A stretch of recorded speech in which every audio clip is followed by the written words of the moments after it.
두 번째 발표자인 박창석 한국환경정책평가연구원을 무대 위로 모시겠습니다. 현재 스마트 지속가능도시 연구단장으로 활동하고 계시고 스마트 그린도시 추진 방향에 대해 말씀해 주시겠습니다. 큰 박수 부탁드립니다.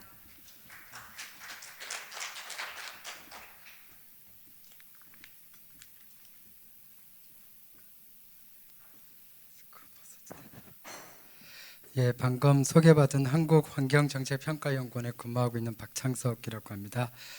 오늘 제가 말씀드릴 주제는 스마트 그린 도시의 추진 방향에 대한 내용을 좀 말씀을 드리겠고요. 이 스마트 그린 도시는 현재 한국판 뉴딜 종합계획의 그린 뉴딜의 한 사업으로 진행될 예정입니다. 그래서 그 세부적인 사항들은 계속 이제 결정이 되고 있지만 전반적인 흐름과 방향 에 대해서 좀 말씀을 드리고요. 좋은 말씀이나 조언을 듣고 조금 더 발전시킬 수 있는 기회로 삼을 수 있도록 노력하겠습니다. 혹시 이거 해서할 수는 없는 거죠? 네. 아닙니다.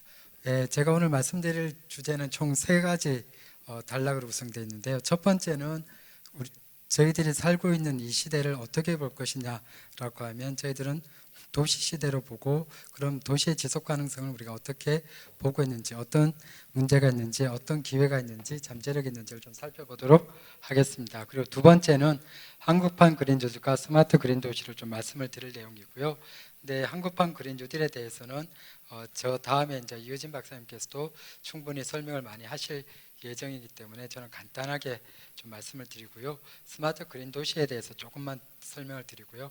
마지막은 세 번째로는 오늘의 이제 주제가 되는 스마트 그린 도시 추진 방향에 대해서 좀 말씀을 드리도록 하겠습니다. 첫 번째 도시 시대 도시의 지속 가능성입니다. 전체 저희들이 전 세계적으로 보아서 인구의 절반 이상이 도시에 살고 있습니다. 2010년도인데요. 2010년도에 유엔이 발표한 자료를 보면 인구의 절반이 도시에 살고 있고 2020년인 현재에는 인구의 55% 그리고 2050년이 될 때는 그 데이터마다 약간의 차이는 있지만 68% 내지 70%가 도시에 거주를 한다고 하고 있습니다. 그래서 2010년도 이후에 그 본격적인 도시의 시대가 열렸다라고 얘기하고 있고요.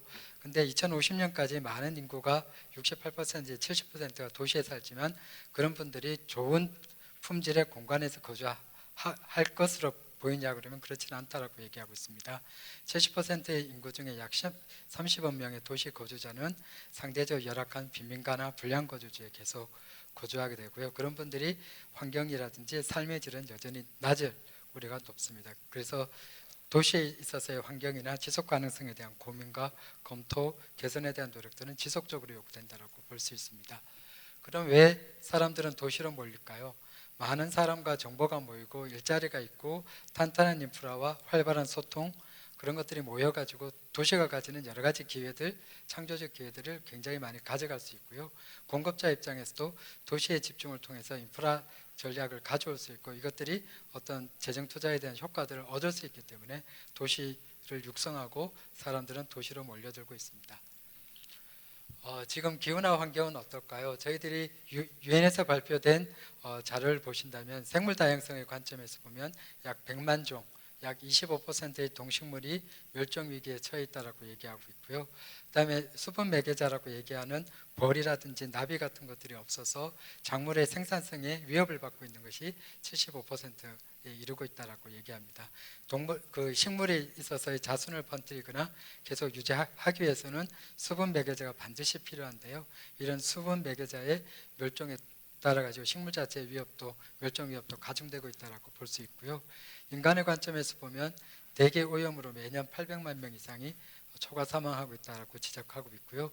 그다음에 해양 부분의 경우에는 1870년대 이후에 산호초가 절반 이상 멸종되고 6천만 어부의 생계가 해양 자원에 의존하고 있지만 3분의 1 이상은 과도한 어업으로 인해서 해양 자원에 대한 착취가 멈추지 않고 있다고 얘기하고 있습니다.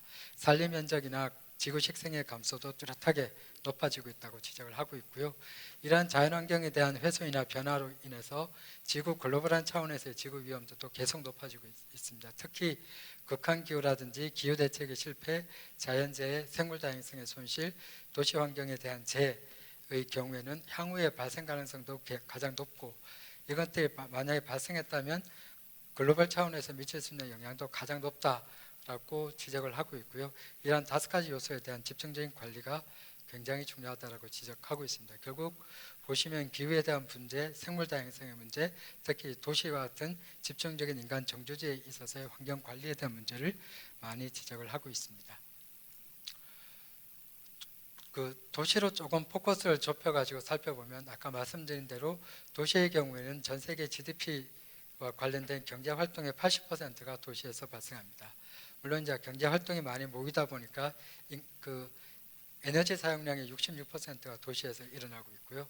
카본 에미션의 경우엔 75%가 온실가스 배출이 도시에서 발생을 하고 있습니다. 이건 전 세계의 경우엔 75%가 도시에서 발생하고 있고 저희 나라의 경우에는 2014년도 데이터로만 판단해 보면 약 85%가 도시에서 시구라고 얘기하는 도시 지역에서 온실가스 배출이 발생하는 것으로 분석이 됩니다. 그래서 도시의 경우는 전 세계 면적의 2%에 불과하지만 온실가스 배출이나 건강과 관련된 기후환경 문제의 대부분을 차지하고 영향을 많이 주는 핵심적인 동력이다라고 볼 수 있습니다. 저희 나라의 경우 생태 용량의 경우에도 주변 국가에 비해서는 조금 더 높은, 상대적으로 높은 자연환경의 이용과 훼손 실태를 보여주고 있습니다. 가까운 중국과 일본과 비교해서도 높고요.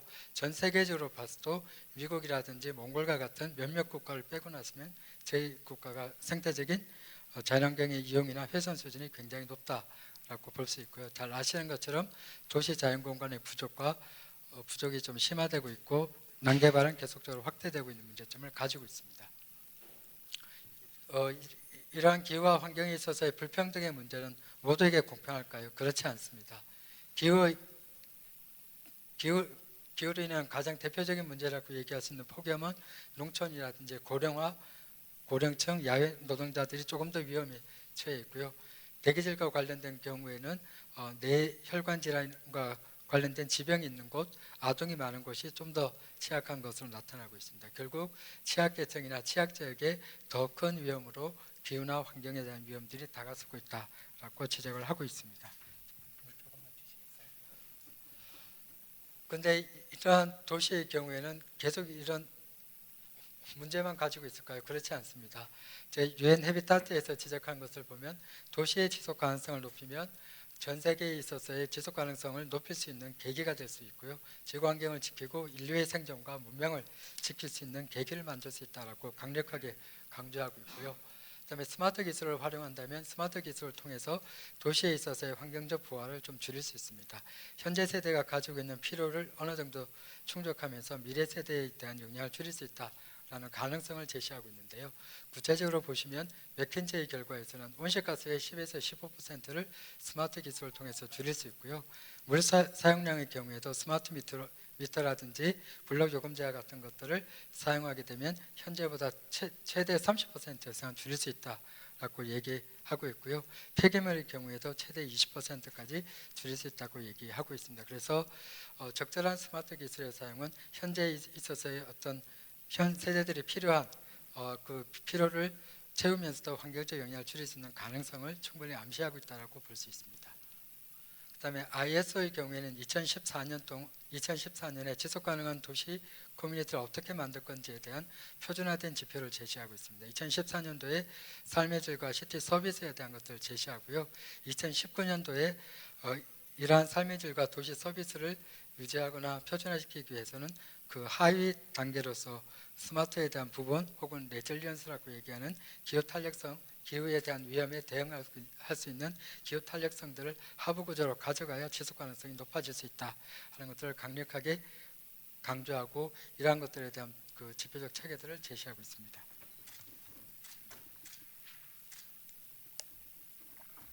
다음 2018년도의 경우에는 그 5가지의 발전 경로를 제시하고 있습니다. 자연 기반으로 발전해야 되고 회복력 있는 발전, 저배출에 대한 발전, 순환적 발전, 그다음에 인간 중심의 형평성 있는 발전이라는 5가지 전략이 결국은 지구 환경을 지키고 지속가능 도시로 전환할 수 있도록 하는 녹색 전략의 대표적인 목표이자 발전 경로로서 제시되고 있습니다.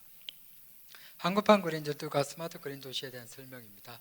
잘 아시는 것처럼 한국판 뉴딜은 사회 경제 위기 해결을 위해서 정부의 적극적 개입을 할 수 있고 국민과의 새로운 합의를 만들겠다라는 측면에서 뉴딜이 만들어졌고요. 이것에 대한 근본적인 목적은 경제적 지원과 함께 사회-경제적 체계에 대한 혁신들 혹은 새로운 합의를 내세우면서 만들어진 것이 그 뉴딜에 대한 출발점이었다고 볼 수 있습니다. 이 뉴딜에 있어서 최근에 있어서의 그린 뉴딜의 대표적 사례로서 미국과 유럽을 얘기하고 있는데 유럽의 경우에는 그린 뉴딜을 통해서 지속가능한 발전과 그 포용적 성장을 하기 위한 새로운 경로라는 것을 강조해서 설명을 하고 있고요. 그것들을 하기 위해서는 심층 전환적인 성격의 정책 설계와 함께 모든 정책 영역에서의 지속 가능성에 대한 주류화를 강하게 얘기하고 있습니다. 구체적으로 보신다면 온실가스 감축 목표의 상향과 더불어서 건축물의 에너지 자원 효율화와 수송, 그 다음에 식품 체계에 있어서의 공정하고 건강하고 환경 친화적인 설계, 그다음에 생태계와 생물 다양성에 대한 보존, 그다음에 유해 화학 물질이 없는 환경을 위한 오염 배출의 제로와 같이 어떤 에너지와 건물뿐만 아니라 환경적인 부분, 그다음에 농업과 식품에 대한 부분들을 좀 더 아우르는 심층적인 부분에 있어서의 전환적 성격을 얘기하고 있고요. 그다음에 정책 영역과 관련해서는 녹색 재원 조절과 더불어 녹색 선언을 강조하고 있습니다. 아무것도 해야 하지 않는다라는 것에 대한 녹색 선언을 토대로 해서 지금까지 있어서의 어떤 그런 관행이라든지 경로하고는 벗어나서 다른 경로로 전환하겠다 하는 것들을 강력하게 제시하고 있습니다. 잘 아시는 것처럼 이후의 그린딜의 경우에는 향후 10년간 1조 유로에 대한 것들을 투자할 계획이고요. 그다음에 가장 중요하다고 얘기하는 그린의 기준은 어떻게 삼고 있느냐라고 하면 세 가지 원칙을 강조하고 있습니다. 첫 번째는 아까 6대 환경 목표라고 얘기하는 온실가스 감축과 적응, 물과 해양에 대한 부분, 그다음에 순환경제라든지 오염, 그다음에 생물 다양성과 생태계에 관련된 6가지 환경 목표에 실질적으로 기여를 해야 되고, 두 번째는 그 해를 끼치지 않는 환경에 대한 영향이라든지 해가 실질적으로 중대하게 나타나지 않아야 되고 일정한 정도의 가이드라인을 유지하는 최소한의 가이드라인을 유지하면서 관리가 되어진다 하는 것이 그린의 실질적인 목표 기준이라고 제시를 하고 있습니다. 그 2020년 7월 14일 한국판 뉴딜을 제시했습니다. 디지털 뉴딜과 그린 뉴딜을 기반으로 해서 안전망을 강화하는 2+1 정책 방향을 마련했고요. 특히 이제 인프라나 에너지 녹색 전환과 녹색 산업의 혁신을 통해서 탄소 중립 사회를 지향하는 방향을 제시했습니다. 특히 국토, 해양, 도시의 녹색 생태계 회복을 살펴보면 제가 오늘 말씀드리고자 하는 스마트 그린 도시에 대한 사업이 들어가 있고요. 저런 목적은 IT라든지 녹색 기술을 활용해서 지자체가 필요로 하는 지자체가 개선해야 될 필요가 있는 것에 대한 맞춤형 환경 개선을 지향하고 있습니다. 한국판 그린 뉴딜 종합계획의 특징입니다. 탄소 중립에 대한 공식적인 언급이 있었고요. 그다음에 투자 사업뿐만 아니라 제도 개선에 대한 과제도 포함하고 3대 분야 8대 프로젝트를 추진해서 아까 스마트 그린 도시와 관련 생물 다양성이나 물과 관련된 부분들을 포함해서 심층 전환으로서의 확장과 맞춤형 사업을 할 수 있는 방향성을 보여줬다라고 제시할 수 있고요. 물론 이러한 한국판 뉴딜의 경우에도 2년 동안의 단기 사업 혹은 길게 보더라도 5년 동안의 재정 투자 사업으로서의 목적을 하고 있기 때문에 그러한 단기적인 어떤 전략으로서의 문제점도 여전히 가지고 있고 이러한 부분들은 계속적인 논의와 토론을 통해서 개선되고 극복해야 될 사항이 있다고 볼 수 있습니다. 스마트 그린 도시의 추진 방향인데요. 그럼 스마트 그린 도시의 추진은 어떻게 할 것인가? 라는 것의 사례로서 쭈리 사례를 처음으로 얘기하고자 합니다. 쭈리는 2000와트 소사이어티라는 것을 제안하면서 에너지 전환, 기후변화에 대응할 수 있도록 에너지 전환을 어떻게 가져갈 건지에 대한 로드맵을 만들어서 추진해 오고 있고요. 첫 번째 원칙으로는 에너지의 사용량은 1인당 2000와트를 넘지 않도록 사용하는 사회로 만들고 있고 그래서 1인당 온실가스의 배출량이 1톤이 넘지 않도록 관리를 하겠다라는 것을 제안하고 있습니다. 저희 나라의 경우에는 1인당 온실가스 배출량이 3톤을 훨씬 능가하고 있기 때문에 저희 나라 입장에서 본다면 약 3분의 1 이상으로 줄여야 되는 목표를 가지고 있고요. 그런 2000와트 사회를 추진하기 위한 로드맵을 각 분야별로 만들어서 제안하고 있습니다. 그 다음에 그린딜과 녹색 전환을 추진하는 도시들도 많이 생기고 있습니다. 잘 아시는 것처럼 뉴욕, LA, 서울 같은 경우도 최근에 그리고 그린딜에 대한 목표들을 세워가고 있고요. LA 경우에는 지속가능 발전 계획을 그린 뉴딜 계획으로 바꾸어서 제시하고 있습니다. 2050년까지 탄소 중립을 목표로 해서 계획 기간 동안에 30년대 중반까지는 온실가스 배출을 줄이는 그런 것들을 목표로 세우고 있습니다. 그다음에 사업 단위에서 도시 내의 사업 단위에서도 이런 노력들이 많이 발생하고 있습니다. 미국 필라델피아와 관련해서는 우수와 오수에 대한 분리를 통해서 수질 오염을 저감하고 우수의 재이용으로 미기후를 개선하는 사업들을 제시하고 있고요. 잘 아시는 아부다비나 함부르크, 캐나다 토론토에 관련된 다양한 사례들도 살펴볼 수가 있습니다. 캐나다 토론토의 경우에는 구글 자회사인 사이드 워크랩스와 함께 ICT 기술을 접목한 도시를 조성하기 위해서 출발을 했었고요. 최근의 경우에는 사업이 좀 중단된 경험을 가지고 있습니다. 스마트 그린 도시의 추진 방향은 크게 세 가지 방향을 지향점을 가지고 출발하고자 합니다. 첫 번째는 지속가능 발전을 지향하도록 하는 것이 가장 중요하다고 판단했습니다. 환경과 삶의 질, 포용과 안전을 강조하는 지속가능 발전을 지향하고요. 두 번째는 각각의 사업들이 단기에서 끝나지 않고 단기에서 중장기로 그다음에 이러한 결과들이 피드백돼서 과정 중심의 경로가 이루어질 수 있는 과정 관리가 되는 도시를 지향하겠고요. 세 번째는 현재와 같은 스마트라든지 그린들과 같은 새로운 정책적인 수요라든지 수단들을 적극적으로 사용하는 방향들을 가져가도록 하겠습니다. 이런 것들 토대로 해서 다양한 스마트 기술을 물류라든지 직장이라든지 토지이용, 주거, 하우징 같은 데 적용해서 현 세대의 필요를 충족하면서 미래 세대에 대한 수요를 훼손하지 않는 범위 내에서 그린 도시가 조직되는 것을 지향하고자 합니다. 아까의 발전 경로를 말씀드리면 현재 출발된 발전 경로들이 각각의 분야별로 모니터링되고 평가됨으로 인해서 2050년 동안에는 지속 가능성을 조금 더 높이고 한 단계 더 지속 가능한 도시로서 성장할 수 있고 진화할 수 있는 발전 경로를 가질 수 있도록 현재 사업들이 여기에서 끝나지 않고 중장기적으로 모니터링되고 발전 경로를 설계할 수 있도록 발전해야 된다고 생각하고 있습니다. 스마트 그린 도시의 추진 방향입니다. 아까 말씀드린 기후 및 환경 위기에 대응해서 도시가 가지고 있는 생태적 역량을 향상시켜야 될 것 같고요. 두 번째는 시민체감형 행복 공간에 대한 조성으로 모두에게 혜택을 주는 포용 도시를 조성하고요. 이러한 도시의 녹색 전환을 추진하면서 지속한 발전에 기여할 수 있어야 하는 세 가지 방향성을 가지고 4대 목표를 제안하고자 합니다. 기후 변화에 대응해서 도시 회복력을 높이는 회복력에 대한 목표를 가지고요. 두 번째는 온실가스에 대한 중립이나 폐기물에 대한 순환성을 높여서 배출을 줄이고 그러한 생활 양식을 좀 높여나가는 교통이나 건물, 자원 순환성 측면에서 그런 생활 양식, 저배출 생활 양식 혹은 탄소 중립적 생활 양식을 도입하고 확산시켜 나가는 저배출 전략 목표. 그다음에 세 번째는 도시 생태계 지난 50년 동안의 압축적인 성장 과정에서 훼손된 도시 생태계를 다시 복원하고 남아있는 도시 생태계의 가치를 높이고 인간에 있어서의 어떤 생태계 서비스를 좀 확대하고 다양하게 좀 활용할 수 있도록 만드는 도시 생태계의 복원. 마지막으로서는 지역과 주민이 참여하고 환경에 대한 취약계층을 보호하는 지역과 사람을 위한 도시로서의 인간 중심 목표에 대한 4대 목표를 추진하고자 합니다. 사업 유형과 관련해서 아까 말씀드린 스마트 기술과 환경 기술을 기반으로 했어요. 사업의 효과로서는 기후 경쟁력을 좀 높이고 환경 정의와 관련된 포용성을 확보하고 그 지역이 가지고 있는 혹은 특정한 지역에서 좀 더 문제가 되고 있는 환경 문제를 해결하면서 환경질을 개선하고자 하고 있고요. 이러한 사업은 결국은 지역이 중심이 돼서 지역이 자발적인 참여와 노력으로 참여하고 도시의 녹색전환을 촉진하도록 하는 방향성을 가지도록 하겠습니다. 그리고 이러한 사업이 이제 선정된다는 측면에서 본다면 이런 정책이나 정책 사업의 취지하고 목적에 부합해야 될 것 같고요. 저희 환경정책기본법의 제3조에 따른 환경훼손과 환경오염은 가능한 회피해야 될 것 같고요.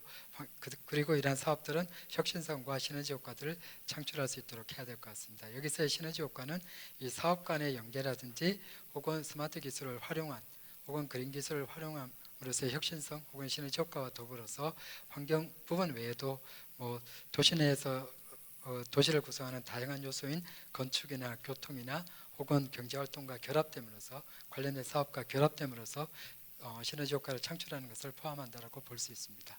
그 사업 분야가 있고요. 사업 분야별로 이제 사업 유형으로서는 크게 10개 사업 유형으로 나누어서 기후 탄력이나 물순환, 물안전, 미래차, 자원순환, 그다음에 생태보험과 생태휴식, 생태관광을 포함해서 생태휴식이 들어가 있고요. 그다음에 대기나 교육, 생활환경과 관련된 10개 분야들이 각각의 유형별 사업으로 작동이 되고, 이러한 것들이 경제장소라든지 환경장소, 생활장소가 가지는 고유한 장소적인 문제점이나 특성, 장점, 잠재력들을 고려해서 잠재력은 키우면서 문제점을 해결할 수 있는 측면에서 사업 모델들이 좀 발굴되고 추진되기를 희망하고 있고요. 그런 측면에서 환경 문제 개선 및 해결형 모델로서의 하나의 유형과, 그다음에 환경 문제 개선 해결과 함께 어떤 새로운 방향성으로서의 그런 특징들을 보여줄 수 있는 녹색 전환형 모델로서 사업이 추진되고자 될 예정입니다. 고려사항입니다. 아까 이후의 그린딜의 경우에는 기후나 환경 위기에 대응한 국가 전략이고요. 이게 장기적인 측면에서 그 시스템이라든지 구조를 전환하는 전략들을 가지고 있고, 목표라든지 제도계획 투자 사업들이 하나의 패키지로서 체계화되어 있다라고 볼 수 있는 반면에, 저희 한국판 그린 뉴딜의 경우에는 경제 위기에 대응해서 단기적인 재정 투자를 하기 위한 사업을 핵심적인 내용으로 삼고 있습니다. 물론 이제 스마트 그린 도시도 한국판 그린 뉴딜의 세부 사업이기 때문에 이러한 특징도 동일하게 가지고 있다고 볼 수 있고요. 다만 스마트 그린 도시의 경우에는 도시의 체질 개선이라든지 녹색 전환이 단기적으로 끝날 수 없기 때문에 좀 더 긴 호흡과, 그다음에 EU 그린딜과 관련된 좀 더 체계적인 노력들이 필요한 것 같습니다. 그래서 고려사항을 제가 이제 3가지 정도로 정리해 보면, 첫 번째는 현재 단기적인 사업의 경우에 성과 있도록 하는 단기 사업을 선정하고 속도 있게 추진할 필요가 있을 것 같습니다.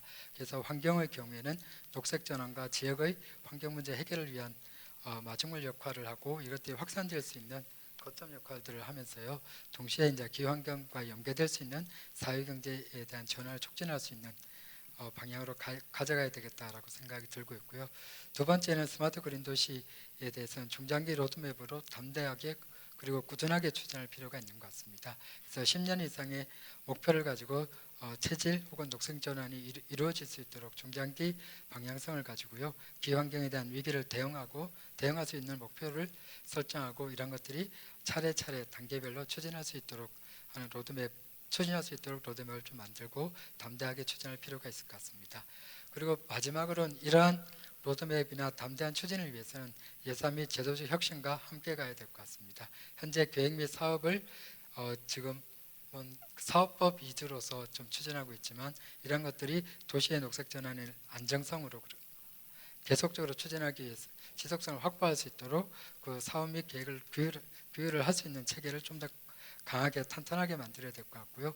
두 번째는 재정이라든지 금융 혹은 연계 사업들을 좀 확충하고 연계시킬 수 있는 다양한 지원 수단을 확보해서 시너지 효과를 창출하는 방향들이 필요할 것 같습니다. 이런 것들을 하기 위해서 가칭 도시 및 지역 녹색 전환 등을 위한 촉진을 위한 법률 제정 등도 검토해서 추진할 필요가 있다고 볼 수 있습니다. 그 이클레이에서는 현 시대를 도시 시대라고 규정하고 있고요. 이러한 도시는 결국은 전 세계의 글로벌한 발전을 하기 위한 가장 강력한 추동력이자 핵심 요소라고 강조하고 있습니다. 도시가 지속 가능해야 저희 국가가 지속 가능하고 대한민국이 발전할 수 있다고 볼 수 있습니다. 이상입니다. 감사합니다.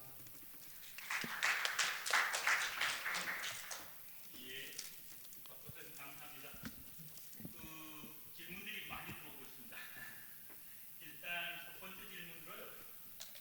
스마트 그린 시티 성공 사례에 대해서 잠깐만 좀 소개해달라는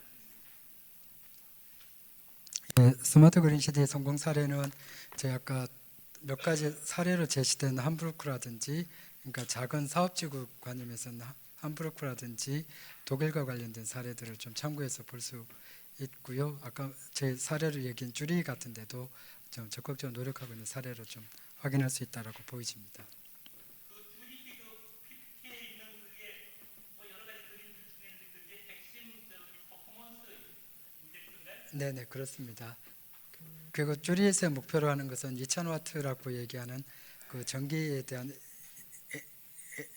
에너지 사용량을 2000와트로 자기 좀 줄여내고요. 2000와트라고 하는 것은 온실가스 배출량 관점에서 보면 1톤을 사용할 수 있도록 그 하는 것을 그 최종적인 목표로 설정하고 퍼포먼스 인덱스로 설정하고 그것을 하기 위한 로드맵을 수송이라든지 자연이라든지 빌딩이라든지 만들어 가지고 2030년까지의 목표로 해가지고 실천하고 있는 사례라고 볼 수가 있습니다. 그 국민 한 사람 한 사람이 2,000와트만 쓰는 거죠. 네, 예, 그래서, 예, 맞습니다. 또 다른 질문이 하나 있는데요.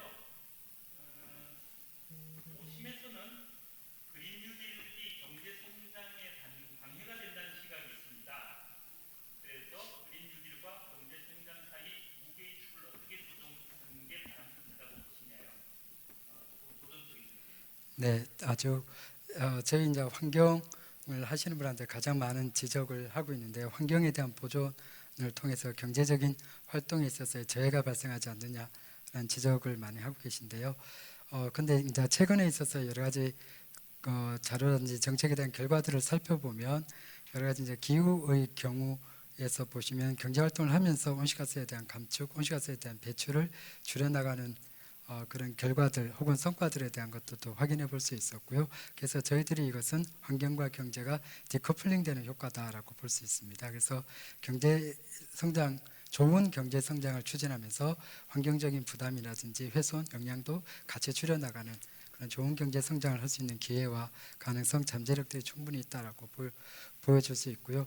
특히 이제 이런 도심의 경우에도 사람과 사업체가 과밀화된 경우에도 여러 가지 이제 과밀로 인해서 발생하는 환경적 폐해라든지 문제점들을 다양한 기술, 스마트 기술이라든지 환경을 지켜나가면서 보호할 수 있는 다양한 사업들을 추진함으로 인해서 오히려 이제 이런 과밀된 지역들이 좀 더 쾌적하고 삶의 질을 높일 수 있는 장소적 품질을 좀 높일 수 있는 그런 기능성과 그런 것들을 좀 만들 수 있는 기회가 저희한테 주어지고 그런 것들을 좀 만들 수 있는 창이 좀 열리고 있다라고 말씀드릴 수 있을 것 같습니다. 결국은 비록 도심이라고 하더라도 가능하다는 거네요. 네네, 예, 하나씩 아니고 네, 뉴딜과 경제 성장이 네.